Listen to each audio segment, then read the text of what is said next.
Thus the orbital dialogue between the two polarities continues, with each side stating that the other is making the positive claim, and insisting that it is upon them that the burden of proof rests. Now, an interesting question which is latent in all of this is that what doth an atheist make?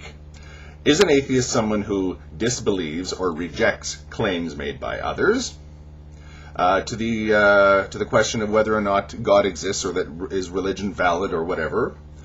Or is an atheist someone that says categorically God does not exist? The two positions are not the same. Secondly, I often wonder if the two groups really understand each other.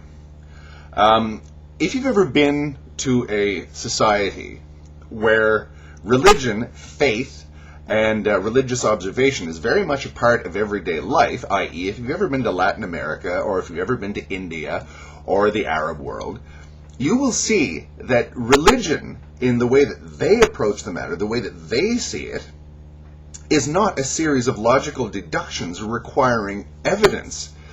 They don't apply the scientific method to it, because to them that misses the entire point. To them, religion is an experiential, atavistic thing that they can actually apply to every aspect of their lives, to every second of the day. If anyone who's ever been to the Arab world will note the difference in the thinking. Now, I don't claim to be an expert on this, but my flawed observations have led me to conclude that when you really get down to it, the Arab mind is powered by poetry. If you've ever seen the way that discussions take place among Arabs, you'll note the huge amount of flowery language, the huge amount of metaphor, poetic expressions. This is the very lifeblood of the Arab mind. And I would assume that because that's the way their culture operates, their psyche operates, they would approach religion in the same way. Their religion is based upon the Quran. I can't read Arabic, or understand Arabic, but the way that it's always been explained to me, and the way that I've heard it actually translated into English by sympathetic people, it's written in an archaic, beautiful Arabic that is extremely poetic, and the way that when they recite the Quran, it is done so in a very poetic, very musical way. Now, what has this got to do with whether or not God exists? Well, I'll tell you. To the average Arab, God is here. God is not an argument. God is an experience. It's an experiential thing. It's an atavistic thing. And if you try to engage these people in the kind of debates that are taking place between theists and atheists on the internet, they simply wouldn't be interested, because that's not what they're talking about at all when they say God, religion, etc. They're talking about something that you can feel in your soul. Now, they experience this constantly, every day, and here's some guy in a country thousands of miles away who's telling them that this isn't happening to them, or if it is, it's a delusion. Well, it's not a delusion to them.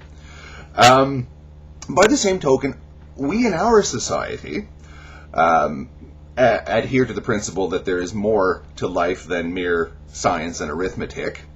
Have you ever seen a dancer transported by the ecstasy of dancing? Have you ever seen someone moved to tears by poetry? Irishmen like me, or song, music.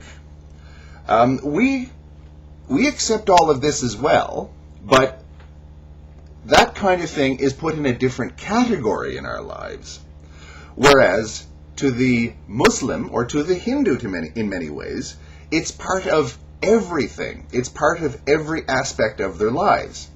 So that's what they mean, really, when they say God. And if you attempted to engage them in a discussion like you and I are having right now, they would lose interest, and because that's not what it's all about.